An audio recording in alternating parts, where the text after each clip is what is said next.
আজকে এই জালসাকে কেন্দ্র করে যে নটরাজ মেলা খেলা উৎসব নারী পুরুষের আবাদ বিলাবিশার একটা সুযোগ করে দিয়েছেন, এর জবাব কে দিবে?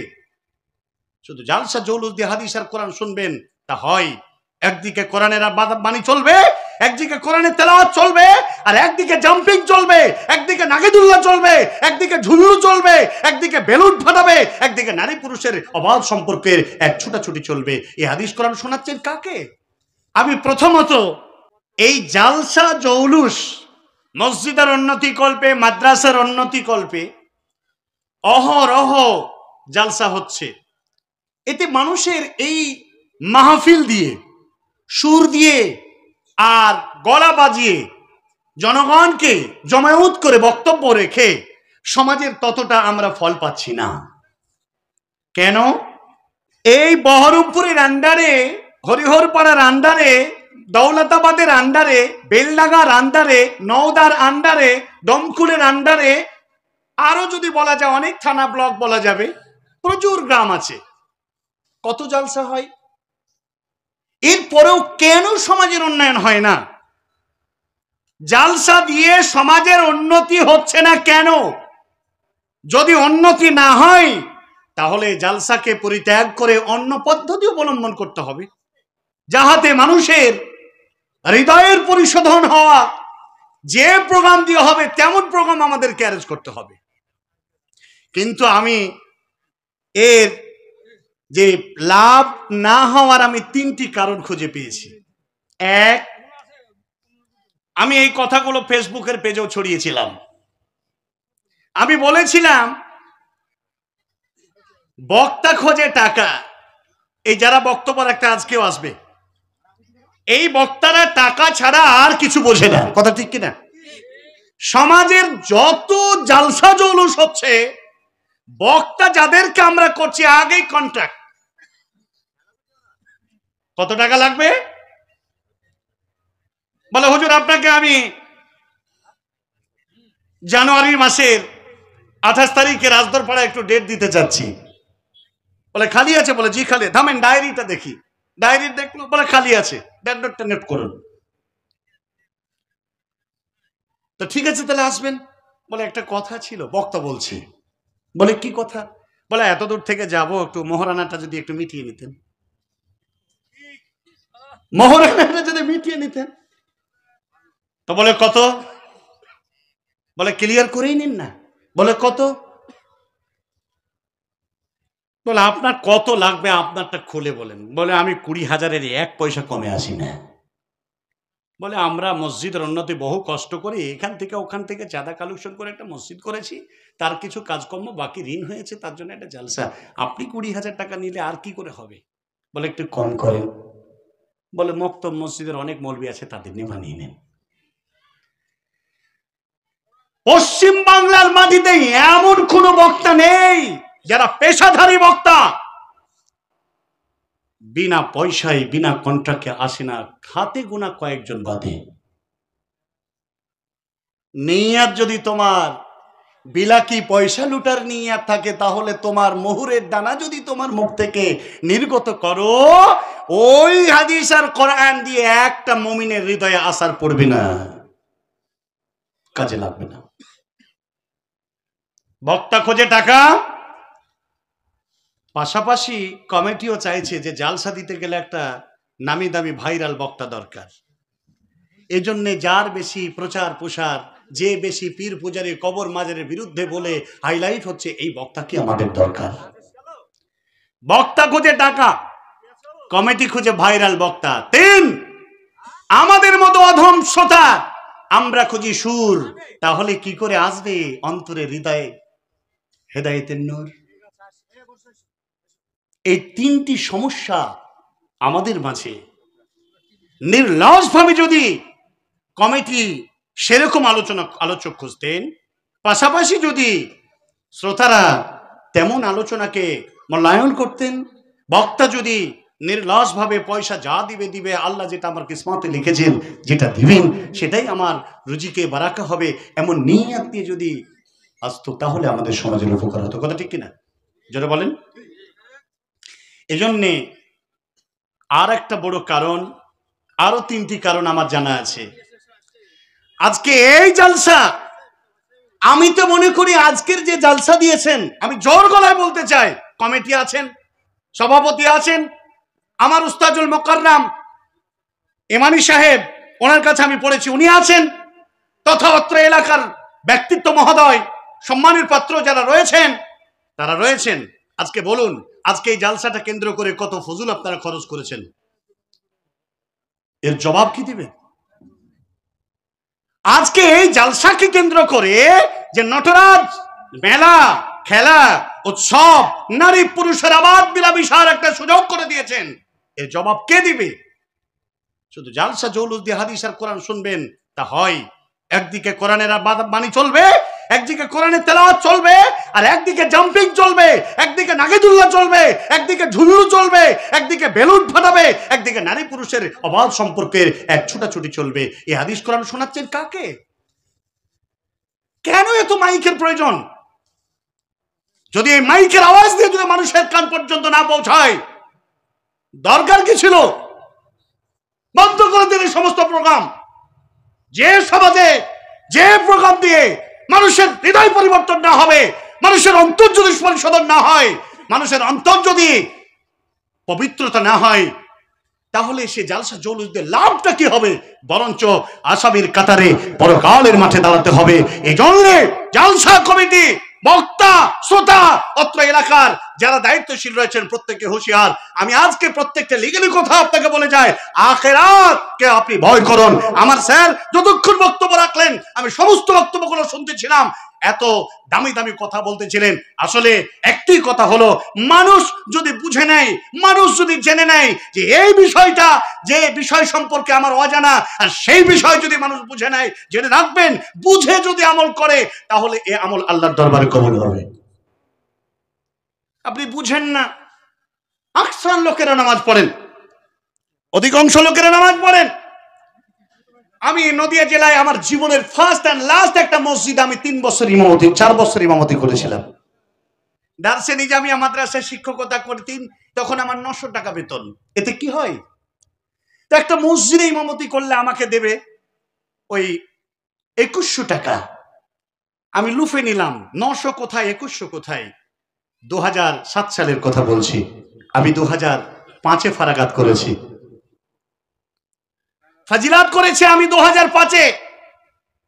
সেখানে চলে গেলাম, সমাজ পরিশোধন, সমাজের পিছনে লাগলাম। ছোট্ট জীবন। অধিকাংশ লোকেরা নামাজ পড়ে শুধুমাত্র সমাজে রাখতে দেবে না, মেয়ের বিয়ে পড়াবে না। আর বলে দিয়েছিলাম, বেনামাজির জানাজা কখনো আমার দ্বারাতে হবে না। অনেক লোককে তারা নিজের আত্মীয়রা জানাজা করিয়ে মাটি দিয়েছে, তথাপি আমাকে নিয়ে যেতে পারেনি। অধিকাংশ সময় বেনামাজি মেয়ের বিয়ে পড়াই নাই, শেষ পর্যন্ত দেখছে মেয়ের বিবাহ বন্ধন সম্বন্ধ যখন ফাইনাল, তখন মসজিদ আসতে শুরু করেছে, ফজর আসছে, জুহুর আসছে, আসর আসছে, মাগরিব আসছে। আরে ভাই সকল, শেষ পর্যন্ত বিয়ে যখন হয়ে যেত, মসজিদে চলে যেত। আসলে এরা বুঝে নামাজ পড়ে না, সমাজের ভয়ে পড়ে, স্ত্রীর ভয়ে পড়ে, বাপের ভয়ে পড়ে, সোসাইটির ভয়ে পড়ে। নাম মুসলমান, নামাজ না পড়লে লোকে অপমান করবে। যারা এক ওয়াক্ত নামাজ পড়ে না, এই বাবুরা বা মুসলমানের খাতা থেকে নাম কাটা যাবে। 3 জুম্মা নাকি না পড়লে মুসলিম থাকে না, এরা বুঝে। এদের ফতোয়া হলো 3 শুক্রবার নামাজ না পড়লে মুসলিম থাকে না। ওই জন্য ভাটায় কাজ করুক আর বাইরে থাকুক, আর ঈদ বিক্রি হোলসেলার হোক আর যাই হোক না কেন, তাড়াতাড়ি করে এসে টুপিটা কাজা আছে কিনা, বউকে বলে টুপিটা ঠিক আছে না, জামা বলে হ্যাঁ আমি চাঙ্গা করে ধুইছি, তুমি জুম্মার নামাজ পড়তে যাবে, জামার ঢোকানো আছে। জামা টুপি পরে মসজিদে চলে এলো নামাজ পড়তে। আসলে আমরা বুঝে ইসলামের আল্লাহর ইবাদত করি না। এজন্যে আমরা শুধুমাত্র নামে মুসলমান, শুধু নাম, ভারতের নাগরিক, voter identity card, voter card identity proof অনুযায়ী আমি আপনি মুসলিম। মূলত আল্লাহ তাবারক ওয়া তাআলার দেওয়া বিধানকে মেনে আমরা মুসলমান না।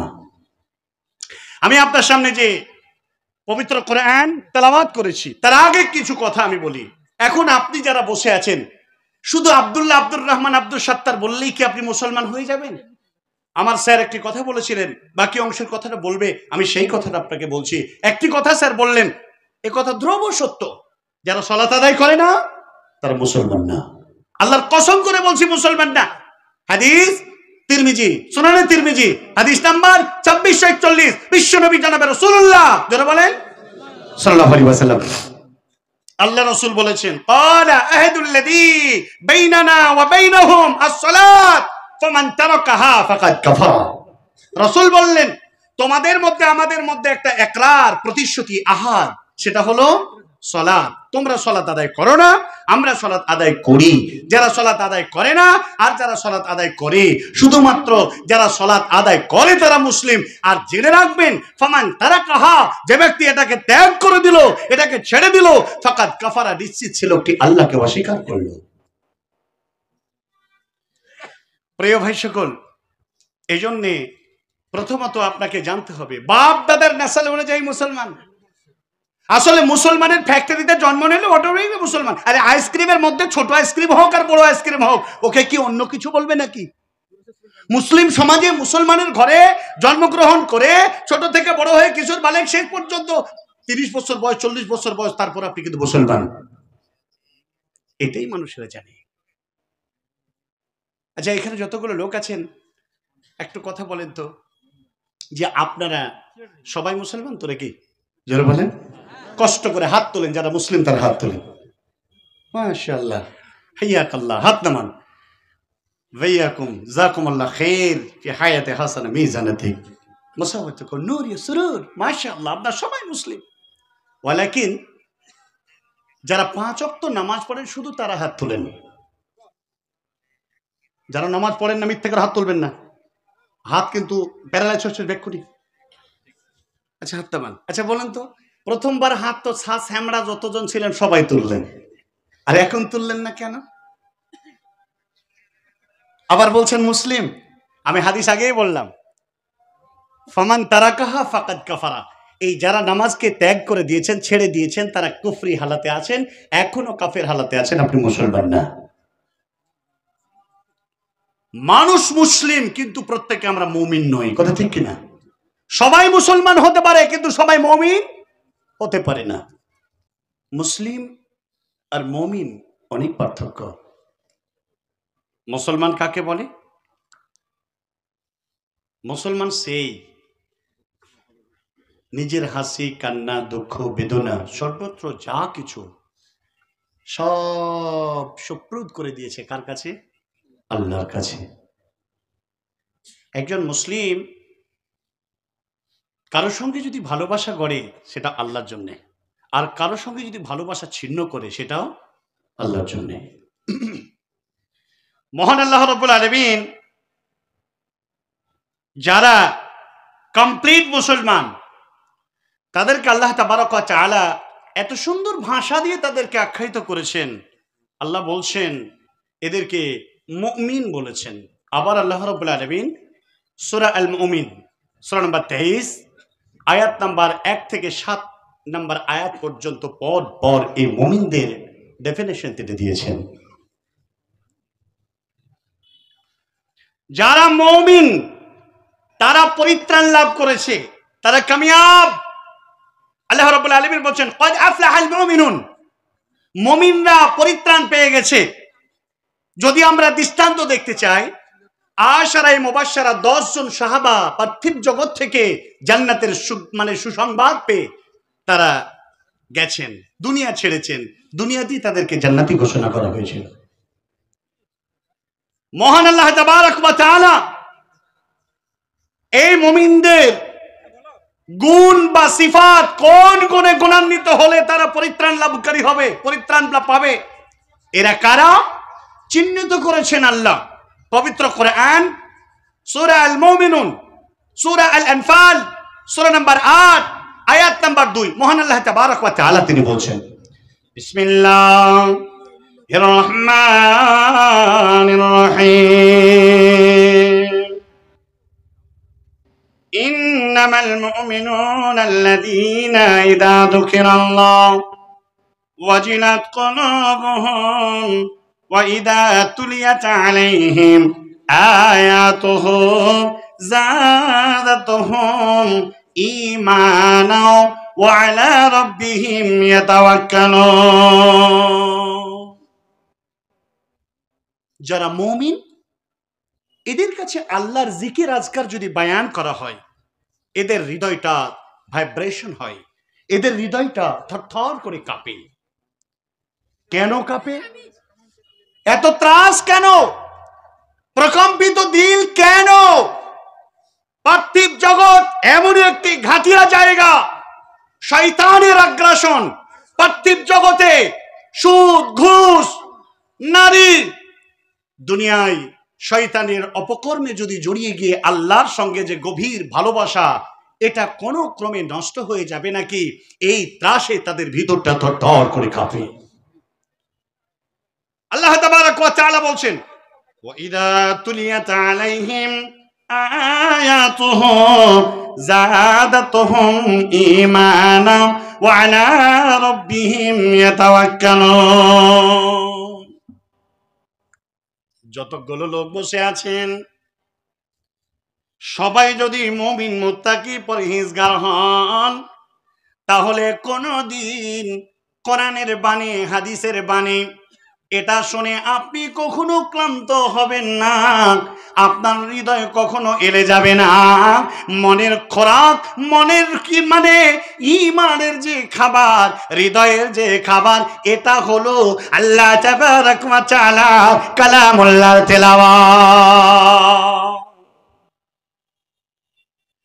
পৃথিবীর মাটিতে অসংখ্য লোকেরা কোরআন মাজিদ তেলাওয়াত করে, কিন্তু তাদের ঈমান বাড়ে না। কোরআন মাজিদ তেলাওয়াত শুনে ঈমান তাদের বাড়ে না। ওরে আমার রাজদুর পাড়া, অত্র এলাকার অধিবাসী ভালো করে শুনে নেন, আগত বহিরাগত যারা শ্রোতা মণ্ডলী আছেন শুনে নেন। মহান আল্লাহ তাবারাক ওয়া তাআলা তিনি বলছেন, মুমিন যারা তাদের হৃদয়ে আল্লাহ তাবারাক ওয়া তাআলার কোরআনুল কারীম শ্রবণ করবে, মনের হৃদয়ের খোরাক মিটবে। শুধু তাই নয়, এদের ঈমানি জজবা বেড়ে যাবে। ঈমানি জজবা তাজা হয়, ঈমান তাজা হয় কোরআনে, ঈমান তাজা হয় হাদিসের অমীয় বাণীতে। প্রিয় ভাই সকল, আজকে আমরা মহান আল্লাহ তাবারাক ওয়া তাআলার যদি প্রকৃত বান্দা যদি হতে চাই, তাহলে আপনাকে 10টি কথা বলে যাব খুব সংক্ষেপে। এক, আল্লাহ বলছেন, এই মুমিনেরা, তোদের জান এবং মাল আমি খরিদ করে নিব জান্নাতের বিনিময়ে। এখন যারা আছেন, আল্লাহকে কি আপনার জান, আপনার মালকে দিয়ে কি জান্নাত দিতে চান? ইনশাআল্লাহ। এখন জান দেওয়ার মুভমেন্ট আসে নাই, মাল দেওয়া লাগবে। মাল দিয়ে আল্লাহর জান্নাত দিতে হবে, মুভমেন্ট আসলে জানও দিতে হবে। ওখানে কোতাহি করলে হবে না। আল্লাহ তাবারাক ওয়া তাআলা বলছেন সূরা আত-তাওবা 9 নম্বর সূরার 111 এবং 112 নম্বর আয়াতের মধ্যে আল্লাহ বলছেন, ইন্নাল্লাহ আশতারা মিনাল মুমিনিনা আনফুসাহুম ওয়া আমওয়ালাহুম বিআন্না লাহুমুল জান্নাহ। মুমিনদের জান এবং কাম মানে মালের বিনিময়ে আল্লাহ তাবারাক ওয়া তাআলা জান্নাতের বিনিময়ে খরিদ করে নেবেন। তো জান্নাতের বিনিময়ে যাদের খরিদ করবে তাদের কি কি গুণ থাকবে? এক, ওয়ায়াকাতিলুনা ফি সাবিলিল্লাহি ফায়াকতুলুনা ওয়া ইয়াকতালুন ওয়া'দান আলাইহি হাক্কান ফিত তাওরাতি ওয়াল ইনজিলি ওয়াল কুরআন। আল্লাহর রাস্তায় তারা জিহাদ করবে। মানুষের ভিতরে জিহাদের ডেফিনেশনটা এমন ভাবে গেঁথে গেছে, জিহাদ মানে হেসো, লাঠি, বোম, পিস্তল নিয়ে মাঠে নেমে হয়তো লড়াই করবে, মারবে, মরবে, শহীদ হবে। এটা শুধু জিহাদ নয়। প্রাথমিক স্তরে জিহাদ হলো আল জিহাদু ফি নাফসি, নিজের আত্মার সঙ্গে লড়াই করতে হবে। এই রাজদরপাড়া অঞ্চল এলাকার গ্রামবাসী শুনুন, আপনি আপনার হৃদয়কে কন্ট্রোল যদি না করতে পারেন, তাহলে হৃদয়ের বিরুদ্ধে আপনাকে লড়াই করতে হবে, ডিফেন্স করতে হবে।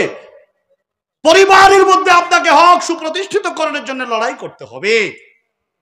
লড়াইয়ের অনেক প্রকার ভেদ রয়েছে। আল্লাহ তাবারক ওয়া তাআলা রাসূল সাল্লাল্লাহু আলাইহি ওয়াসাল্লাম বলেছেন, পৃথিবীর মাটিতে কোনো মানুষ যদি মারা যায় আর তার ভিতরে যদি এই প্রতিবাদী টেন্ডেন্সি না থাকে, জিহাদের যদি তামান্না না থাকে, আর যদি সেই লোকটা মারা যায়, তাহলে মুনাফিকের হালাতে পড়ে গেল। আল্লাহ রাব্বুল আলামিন জান্নাত যদি আমাদেরকে বিনিময়ে জান এবং মালের বিনিময়ে দেন, তাহলে প্রথমত আপনাকে লড়াই করতে হবে, জিহাদ করতে হবে, মারতে হবে, মরতে হবে, মরলে শহীদ পাবেন জান্নাত। আল্লাহ রাব্বুল আলামিন অপর আয়াতের মধ্যে বলছেন, তোদের ভিতরে আর কি কি গুণ থাকবে? আত-তাইবুনা আবিদুনা হামিদুনা সাইহুনা রাকিউন। পৃথিবীর মাটিতে অসংখ্য পাপ হয়েছে, এই পাপকে দূরীভূত করার জন্য আল্লাহ তাবারক ওয়া তাআলা বলছেন তোমরা তওবা করে নাও। আমার কাছে আল্লাহ বলছেন তওবা করে নাও। আদম সন্তান কেউ পৃথিবীর মাটিতে পাপ থেকে কেউ বেঁচে নাই, প্রত্যেকটা মানুষ আমরা পাপে নিমজ্জিত হয়ে আছি। ভাইরা আমার, বন্ধুরা আমার, জননী মা, এই পাপ থেকে বাঁচার একটা রাস্তা আল্লাহ বলেছেন তওবা করে নাও।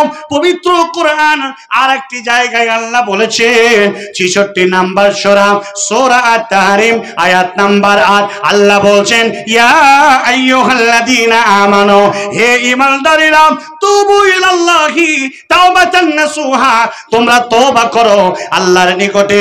তওবাটা যেন নাসুহা হয়, জেনা হয়েছে, ব্যভিচার হয়েছে, সুদ খেয়ে নিয়েছি, আর পৃথিবীতে ঘুষ খেয়েছি, আরো অনেক অন্যায় অনাচরণ করেছি, রব্বুল আলামিন এটা আমার জীবনে আর কোনোদিন হবে না, আমাকে তুমি ক্ষমা করে দাও, আমি এই বিষয় থেকে তোমার কাছে তওবা করছি, ওই ভুলটার দ্বিতীয়বার আমার হবে না। মহান আল্লাহ তাবারক ওয়া তাআলা এরপরে আরো অন্য আয়াতের মধ্যে বলেছেন এ পৃথিবীর মুমিনেরা, তোমরা যদি তওবা করে নাও, আমি আল্লাহ তোমার তওবা করার পরে তোমার জীবনের যত গুনাহগুলো ছিল আমি আল্লাহ গুনাহগুলোকে নেকি দিয়ে আমি বদলায় দিয়েছি। আর কি চান? এত বড় মহান স্রষ্টা পৃথিবীতে কোন ধর্মে আছে? আমরা যাকে মানি। আল্লাহ বললেন এরপরে তোমরা আবিদুন, আল্লাহ বলছেন কার ইবাদত করতে হবে? আল্লাহর। হামিদুন, প্রশংসা করবেন কার? আল্লাহর। আল্লাহ রাব্বুল আলামিন বলছেন আস-সাইহুন, পৃথিবীর মাঝে এই মুমিন যারা তোমরা আল্লাহর কাছে তোমাদের জান এবং মালের বিনিময়ে জান্নাত দিতে চাও, তোমরা রোজা রাখো, রমজানুল মুবারক মাসে রোজা রাখো। পৃথিবীর মাঝে সবচেয়ে কংক্রিট ইবাদত হলো সিয়াম। যারা সিয়াম রাখে, আল্লাহ তাবারক ওয়া তাআলা রাসূল বলেছেন রোজাদারদের দুটি খুশি, এক ইফতার করার সময় এক দুর্দান্ত আনন্দ পায়, দুই পরকালের মাঝে আল্লাহ তাবারক ওয়া তাআলা সঙ্গে তাদের ডাইরেক্ট দিদার হবে, সাক্ষাৎ হবে। জোরে বলো সুবহানাল্লাহ। মুমিনদের জন্য, রোজাদারদের জন্য আল্লাহ তাবারক ওয়া তাআলা তিনি কি করেছেন? জান্নাতের একটি দরওয়াজা লিখেছেন যে বাবুর রায়্যান, এটা জান্নাতের একটি দরওয়াজা, এই জান্নাতে তাদেরকে প্রবেশ করবে। জোরে বলো সুবহানাল্লাহ। এই জন্য আর-রাকিউন রুকু করেন আল্লাহর কাছে, মাথা নত, মাথা ঝুঁকান আল্লাহর কাছে, পৃথিবীর কারো কাছে নয়। তারপরে আস-সাজিদুন সিজদা করেন আল্লাহকে। কোন দাতা বাবা, খাজা বাবা, ধর্ম ব্যবসায়ী বাবা, ভণ্ড বাবা, কারো দরবারে আপনার সিজদা করা চলবে না, সিজদা করতে হবে কার কাছে? আল্লাহর কাছে। এরপর আল্লাহ তাবারক ওয়া তাআলা বলছেন আল আমিরুনা বিল মারুফ, ভালো কাজের আদেশ দাও, ওয়া নাহুনা আনিল মুনকার, মন্দ কাজ থেকে বাধা প্রদান করো। প্রিয় ভাইয়েরা, আমরা পুরুষ, আমাদের পরিবারের কর্তৃত্বধীন আমরা, আমার উপরে আমার পরিবারের আর কেউ নেই, আপনার কথা চলবে। এখানে হকের আদেশ দেন, মানে ভালো কাজের আদেশ দেন, মন্দ কাজ থেকে বাধা প্রদান করেন, এগুলো শরীয়তের নীতিবিধান। আল্লাহ রাব্বুল আলামিন বলছেন ওয়াল হাফিযুনা লিহুদুদিল্লাহ, এই আল্লাহর যে সীমারেখা, সংবিধান যেটা রয়েছে, এই সংবিধানকে তুমি কখনো নস্যাৎ করবে না, নষ্ট করবে না, হেফাজত করো। তাহলে আল্লাহ রাব্বুল আলামিন বলছেন হে নবী মুহাম্মদ রাসূলুল্লাহ সাল্লাল্লাহু আলাইহি ওয়াসাল্লাম, আপনি এই মুমিনদেরকে সুসংবাদ জানিয়ে দেন। আমরা যদি মুমিন হতে পারি, আমাদের জন্য সুসংবাদ সেটা একটাই, আল্লাহ রাব্বুল আলামিনের যে পুরস্কার, যে জান্নাত, এই ইনাম আমাদের জন্য আছে। একটি কথা আপনাদের বলি, আজকে যে মসজিদ, এই মসজিদের উদ্দেশ্যে আজকে যে প্রোগ্রাম, আমি এই জন্য আল্লাহর কাছে প্রার্থনা করি, আল্লাহ আজকে যত দোকানপাট বসেছে, আজকে যত অপচয় খরচ হয়েছে। আল্লাহ, আমরা ইনসান, তুমি আমাদেরকে ক্ষমা করে দাও, এই জালসাকে কবুল করে নাও, এই মসজিদের উদ্দেশ্যে যা জালসা দিয়েছে আল্লাহ তুমি কামিয়াব করে দাও। জোরে বলেন আমিন। আমরা জান্নাতের লালচ আমাদের নেই। এখনই যদি থ্রোলি কোরআনের হাদিসের জান্নাতে এইগুলো হবে, এই করলে জান্নাতে যাবে, এই করলে জান্নাতে যাবে, তারপর আপনার হৃদয়ে ঢুকবে না। কারণ কন্ট্রাক্টধারী বক্তার কথা তো ঢুকবে না। আপনি তো ইমানদার হতে পারেন নাই, আপনি তো এক্ষুনি পাপ করে এসে বসেছেন, আপনি আল্লাহর কাছে নতজাম হন নাই। আপনি আল্লাহ রাব্বুল আলামিনের কাছে যদি মাকসাদ আপনার ঠিক থাকে, সঠিক যদি ইসলামের কনসেপ্ট যদি আপনার হৃদয়ে এসে যায়, আলবাত অবশ্যই আপনি পরিবর্তন হবেন। পৃথিবীর কোনো শক্তি না আপনাকে আটকাতে পারবে। হেদায়েত আল্লাহর পক্ষ থেকে আসে। হেদায়েত পাওয়ার পরে যদি আপনি একবার পথভ্রষ্ট হয়ে যান, মাইয়াহদিয়াল্লাহু ফালা মুদিল্লা লাহু ওয়া মাইয়াদলিল ফালা হাদিয়া লাহু, হেদায়েত পাওয়ার পরে পৃথিবীর কোন মানুষ পথভ্রষ্ট হলে আর হেদায়েত পাবে না। আল্লাহর হেদায়েত যদি একবার এসে যায় পৃথিবীর বুকে, সেই মানুষ আর কোনদিন পথভ্রষ্ট হবে না। রাসূলুল্লাহ সাল্লাল্লাহু আলাইহি ওয়াসাল্লামের একটি হাদিস আপনার সামনে আমি বলেছি। এখন আমার কথা হলো, আমরা জান্নাত যেতে চাই না চাই না? আমরা আল্লাহ রাব্বুল আলামিনকে সন্তুষ্ট করতে চাই না চাই না? যদি চাই তাহলে সেই সাহাবীদের মতো আমাদেরকে জীবনযাত্রা তাদের মতো করে করতে হবে। রাসূলের একজন সাহাবী, রাসূল সাল্লাল্লাহু আলাইহি ওয়াসাল্লাম বসে আছেন। ভালো করে শুনেন, অ্যাটেনশন প্লিজ আমার দিকে, এই কথাটা দিয়ে আমি শেষ করব। রাসূলের দরবারে রাসূলের দরবারে একজন এতিম সাহাবী এসে বলছেন, ইয়া রাসূলুল্লাহ, আমার একটা খেজুরের বাগান আছে। সকালবেলায় টুকরি নিয়ে যখন আমি খেজুর কুড়াতে যাই, তখন আমি দেখি অনেকগুলো খেজুর পড়ে আছে। কুড়োতে কুড়োতে আমার মনের ভিতরে এটা কনফিউজ তৈরি হলো। আমার পাশে একটি বাগান, ওই বাগানে খেজুর যদি পড়ে আমার দিকে গড়ে আসে, তাহলে সেটা যদি আমি কুড়িয়ে নিই, পরখানে যদি আসামের কাঠ করে দাঁড়াতে হয়।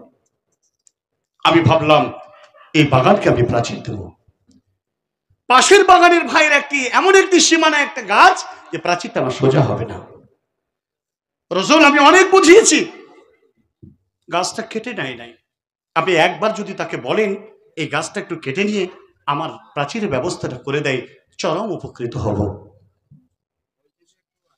রাসূল সাল্লাল্লাহু আলাইহি ওয়াসাল্লাম বলছি, আমি বলেছি এই হাদিসটার পর থেকে কথা বলবো তো আমি নাকি? রাসূল সাল্লাল্লাহু আলাইহি ওয়াসাল্লাম ডাকলেন, বললেন গাছটা তুমি তাকে যদি দান করে দাও, কাল কিয়ামতের কোটে আমি জান্নাতে একটা খেজুর গাছের আমি জামিনদার হয়ে যাবো। চুপচাপ, কোনো উত্তর নাই, জান্নাত লুফে নিতে হবে। মাঝে একজন সাহাবী আল্লাহ রাসূলকে বলছে, ও তো কিছু বলছে না, তো একটি কথা আমি জানতে চাই, আমি যদি এই গাছটা খরিদ করে দিই তাহলে কি আমার জন্য জান্নাতে বাগান বা খেজুরের গাছ পাওয়া যাবে? আল্লাহ রাসূল বললেন, তুমিও যদি দাও তাহলে তোমার জন্য জামিনদার। বিশ্বনবী জনাবে রাসূলুল্লাহ সাল্লাল্লাহু আলাইহি ওয়াসাল্লাম চলে গেলেন ভাইয়ের বাগানে। ভাইজান গাছটা খরিদ করতে চাই। কি চাই? বলে আমি গাছ বিক্রি করার মানসিকতাতে দেই। বলে চান কত টাকা? আমি দিতে চাই। বলে না বিক্রি কর। মুখ ফুটে আপনি চান কত টাকা চান? যখন বলল না শেষ পর্যন্ত, যে সাহাবী চাইতে গেছেন তার নাম হলো হযরত আবু দাহদা রাদিয়াল্লাহু তাআলা আনহু। আবু দাহদা বলছেন, মদিনার মাটিতে আমার শ্বশুরের গাছের বিশিষ্ট একটি বাগান রয়েছে। মক্কা মদিনায় সবচেয়ে সে জমানায় সবচেয়ে দামি বাগান ছিল, যে বাগানে কূপ থাকতো, কুয়া, আবার বাড়ি। এত বড় মাশহুর বাগান, কুয়া, বাড়ি সব দিয়ে দিলাম, তুমি গাছটা দেবে কিনা? বলে আতাস্তাহজিউনি, ভাই আপনি আমাকে ঠাট্টা করছেন? বলে না ওয়াল্লাহি, আমি কখনো ঠাট্টা করছি না। চলে গেল, দিয়ে দিলেন, ডোনেট হলো। গাছ কেটে নেওয়ার জন্য এতিমকে বলা হলো। বাড়িতে বাগানে ঢুকলেন, বাড়ির ভিতরে উম্মে দাহদা বিবি সন্তানগুলো নিয়ে বসে আছে। বলে উম্মে দাহদা, বাড়ি থেকে বেরিয়ে এসো, এই বাড়িটা আর আমাদের নয়, আল্লাহর রাস্তায় আমি সব বাড়িটা বাগানটা বিচে দিয়েছি, সন্তানগুলো নিয়ে বেরিয়ে এসো। উম্মে দাহদা বলছেন, স্বামী জান আপনি কোন রাস্তায় কি ব্যবসা করে বাগানটা বিছিলেন আমারে বলুন। বললে বিবি রে, এই বাগান আর কুয়ার এই বাড়িটা দিয়ে দিয়েছি একটা গাছের বিনিময়ে। বিশ্ব নবী জনাবে রাসূলুল্লাহ সাল্লাল্লাহু আলাইহি ওয়াসাল্লাম বলেছেন, এ আবু দাদা তুমিও যদি খরিদ করে দাও, জান্নাতে তোমার জন্য একটা খেজুরের গাছের আমি জামিনদার। ও বিবি, নিশ্চিত আমরা জান্নাত লাভ করতে যাচ্ছি। এই জন্য বাড়ি খুব বাগান সবের বিনিময়ে আমি আর একটা গাছ কিনে এতিমকে দিয়ে এসেছি। বন্ধুরে আমার, বিবি সঙ্গে সঙ্গে আহাজারি হয়ে কেঁদে বললেন, আল্লাহ গো, আমার স্বামী এত দামি হীরের টুকরা জান্নাত খরিদ করার জন্য পুরা পরিবারকে নিয়ে জান্নাতের পথে যাত্রা শুরু করেছে। রব্বুল ইজ্জাত সেটা তুমি কবুল করে নাও। ভাইরা আমার, বন্ধুরে আমার, হযরত আবু দাদা একটা জান্নাত খরিদ করার জন্য আস্তাবর স্থাবর সমস্ত সব কিছু আল্লাহর রাস্তায় দান করে দিলেন। কোথায় যাবে, দ্বিতীয় কোনো জায়গা আছে কিনা তার ঠিক ঠিকানা নাই, বেরিয়ে গেল। এখন আমি বলতে চাই, আবু দাদা সাহাবীর মতো অসংখ্য সাহাবীরা তারা জান্নাত লাভ করার জন্য জীবনের শেষ সম্বলটুকু আল্লাহর রাস্তায় ডোনেট করে দিয়েছে। রাজদার পাড়ার গ্রামবাসী যতদূর মাইকের আওয়াজ যাচ্ছে, বুদ্ধিজীবী মহল আর যারা কথা বুঝেন প্রত্যেকের কাছে বলতে চাই, আল্লাহ তাবারাক ওয়া তাআলার বাইতুল্লাহ পৃথিবীর মাটিতে যাকে রিয়াজুল জান্নাত বলা হয়েছে, এই মসজিদের জন্য এত বড় জালসার অ্যারেঞ্জমেন্ট যারা করেছে, এগিয়ে আসি আমরা। হযরত আবু দাহদার মতো কোন আল্লাহর বান্দা আছেন হৃদয় থেকে বাড়ি দেওয়া লাগবে না, গাড়ি দেওয়া লাগবে না, সমস্ত ব্যাংক ব্যালেন্স দান করতে হবে না, হৃদয় থেকে শুধুমাত্র আল্লাহর রাস্তায় আপনি ডোনেশন করে যান? আছেন কেউ এই মজলিসে 10,000, 20,000, 50,000 টাকা দেওয়ার মতো কোন আল্লাহর বান্দা আছেন? একবার দেখি বুকের পাটা, দেখি কার জান্নাত। জান এবং মালের বিনিময়ে আল্লাহ জান্নাত দেবেন। জান চাইতে আসি নাই, শুধু মাল নিতে এসেছি। কে আছেন? কে আছেন? 5 জন ব্যক্তি মাত্র 10টা করে 1,000 টাকা দেন তো দেখি। একবার মুখ উঁচু করে বলেন, 5,000 টাকা, 5,000 টাকা, 10,000 টাকা, 20,000 টাকা, 30,000 টাকা, 50,000 টাকা দেওয়ার মতো কোন আল্লাহর বান্দা আছেন? 5 জন ব্যক্তি মাত্র 10টা করে 1,000 টাকা দেন দেখি। প্রথম একজন ব্যক্তি বলুন, আমি 10টা 1,000 টাকা দিচ্ছি আল্লাহর ওয়াস্তে। কে আছেন? একবার বলুন। দেওয়ার মতো কেউ আছেন? এই অত্র, মাশাআল্লাহ, মাবরুক, আহলান ওয়া সাহলান, মারহাবা বিকুম। আমার স্যার সালমান আবু ফয়সাল সাহেব তিনি বললেন, আমি 10,000 টাকা দেবো। জোরে বলেন আলহামদুলিল্লাহ, লিল্লাহে তাকবীর। জোরে বলেন না রে ভাই, টাকা দিবেন না তো হু আকবার বলবেন না, মানে লিল্লাহে তাকবীর। সালমান আবু ফয়সাল আমার সুপ্রিয় সম্মানের পাত্র স্যার, তিনি বললেন আমি 10,000 টাকা দেব। এজন্যে আমি বেশি কিছু স্যারকে আমি বলতে পারবো না, আমি শুধুমাত্র 10টা 1,000 টাকার একটা ডোনেট পেয়েছি, এটা ওয়াদা করেছি 5 জন ব্যক্তি একটা পেয়েছি। জোরে বলেন আলহামদুলিল্লাহ।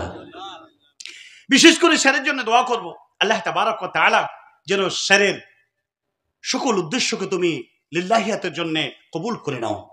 হে রব্বুল আলামিন, তিনি আগামী দিন পশ্চিমে যাবেন, আল্লাহ ততদিন হায়াতে তৈয়বা তুমি দান করো, সহি সালামতে যেন হজ্জে মাকবুল করে যেন বাড়ি ফিরে আসতে পারে। যেন বলেন আমিন। আল্লাহ রাত দিন শুধু কোরআন ও হাদিসের মানুষকে সঠিক পথে নিয়ে আসার জন্য, ভালো কাজের আদেশ, মন্দ কাজের আদেশ, বাধা দেওয়ার মানে খেদমতের আনজামে তিনি ব্যস্ত আছে। আল্লাহ তিনার অক্লান্ত পরিশ্রম মেহনতকে তুমি জান্নাতের বিনিময়ে কবুল করে নাও। যেন বলেন আমিন। পরিবার পরিজন, বাবা মা, সন্তান, আগামী দিন একটি ছেলে, বড় ছোট ছেলেটি মাধ্যমিক পরীক্ষা দিবে, সকলে দোয়া করেন আল্লাহ যেন তাকে অসাধারণ একটা রেজাল্ট করার আল্লাহ তুমি তৌফিক দান করো। জোরে বলেন আমিন। আল্লাহ তার আর একটা ছেলে বিশেষ স্টাডি করছে, পড়াশোনা করছে, তাকেও যেন আল্লাহ তুমি কবুল করে সকলকে যেন জান্নাতের মেহমান হিসাবে পার্থিব জগতে যতদিন থাকবে আল্লাহ তাদের বিচারণ করে তৌফিক দান করে। জোরে বলেন আমিন। অসুস্থ শাশুড়ি বিছানায় পড়ে আছে, আল্লাহ তাকেও তুমি আরোগ্য লাভ করো। আমার আপা, আমার দাদা, সকলকে তুমি ঈমানি হায়াতে তৈয়বা দান করো। সকল বলেন আমিন। আল্লাহুম্মা সাল্লি আলাইহি, আল্লাহুম্মা বারিক আলাইহি, আল্লাহুম্মা মানসুর, আল্লাহুম্মা মানসুর, আল্লাহুম্মা মানসুর মান নাসারা দীন মুহাম্মাদিন সাল্লাল্লাহু আলাইহি ওয়াসাল্লাম। ভাইজান, আর মাত্র 4 জন বাকি, 10টা করে 1,000 টাকা দেওয়ার মতো আছেন তো অনেকেই? আমি আপনাদের বক্তা নাই, তারপর আপনার মসজিদের কল্যাণের জন্য কথা বলতে এসেছি। হ্যাঁ, মনে করেন আমার সুপ্রিয় আজকের সভাপতি, খুব শ্রদ্ধাভাজন প্রিয় ভাই, জি অনেক ভালোবাসা আমাদের হৃদয়ে রয়েছে বহু আগে থেকে, জি সেই হিসাবে আমি আপনার কাছে যতগুলো কথা বলতে এসেছি, যা বললাম মূলত আপনার কল্যাণের জন্য বলেছি। এখানে কোনো স্বার্থ বা এখানে কোনো রকমের কোনো ইনকামের স্বার্থে কথা বলতে আসি নাই। প্রিয় ভাই সকল, যতজন ব্যক্তি আছেন, এদিকে 4 জন ব্যক্তি 10,000 করে, এখানে যতজন ব্যক্তি আছেন তার মধ্যে 10 জন ব্যক্তি একটা করে 1000 টাকা দিতে পারবেন? কে আছেন বলে যে আমি 1000, আমি 1000, আমি 1000, আমি 1000, একটা করে ব্যক্তি 1000 টাকা করে দিন। আমি শেষের বেলা একটু প্রার্থনা করে যাই। আমি একটি হাদিস পড়েছি, পৃথিবীর মাঝে মূর্খ লোকেরা কখনো আল্লাহ সন্তুষ্টি অর্জন করতে পারবে না। এখন আপনি বলবেন লেখাপড়া তো আমি করিনি রে বাবা, নিরক্ষর লোক, তাহলে কি আমি পারবো না? রাসূল আসলে এই মূর্খের কথা বলেন নাই। ডাক্তার, প্রফেসর, ইঞ্জিনিয়ার, হাকিম, ব্যারিস্টার হলেও যদি দ্বীনের জ্ঞান না থাকে তাহলে সেই লোকটি মূর্খ। সাহাবারা বললেন, ইয়া রাসূলুল্লাহ, হাদিসের বর্ণনা করে হযরত আবু হুরায়রা, পৃথিবীর মাঝে কোন ব্যক্তি সবচেয়ে আল্লাহর কাছে সম্মানিত? রাসূল বললেন, গাঢ় ঈমানদার সে। সাহাবারা বললেন, আসলে আমরা যেটা জিজ্ঞাসা করছি হয়তো আপনাকে বোঝাতে পারছি না। রাসূল বললেন, ক্বালা, পৃথিবীর মাঝে সবচেয়ে সম্মানিত মানুষ হলো হযরত ইউসুফ আলাইহিস সালাম। কেন? তিনি নবীর গড় থেকে তাকে চুনাও করা হয়েছে। নবীর ফ্যাক্টরি, তার বাপ ছিল নবী, তার বাপ ছিল নবী, তার বাপ ছিল তার দাদা ইব্রাহিম আলাইহিস সালাম পর্যন্ত। তার মাঝে থেকে হযরত ইউসুফ আলাইহিস সালামকে আল্লাহ রাব্বুল আলামিন নির্বাচন করেছেন। সাহাবারা বললেন, فقالوا ليس نسأل هذا فقال ليس نسأل هذا يا رسول الله, আমরা এটা জিজ্ঞাসা করি নাই। আল্লাহ রাসূল বললেন, বুঝেছি। قال فعن معادين العرب أتسألوني, আমাকে সেই আরবের সেই লোকটির কথা জিজ্ঞাসা করো যে লোকটি জাহালাতের জামানাতে ছিল। খিয়ারুহুম ফিল জাহিলিয়াতে ওয়া খিয়ারুহুম ফিল ইসলাম ইসফাকুহু, জাহালাতের জামানায় যে লোকটি ছিল অজ্ঞ, এই মানে উত্তম, ইসলামের সংবিধান, ইসলাম স্বাধীন হওয়ার পরে যে লোকটি উত্তম, ইসফাকুহু, যদি তার ভিতরে দ্বীনের জ্ঞান থেকে থাকে। আমাদের ভিতরে পার্থিব জগতের যত জ্ঞান আছে, কোনো জ্ঞানের দাম নাই যদি দ্বীনের জ্ঞান আমাদের মধ্যে না থাকে।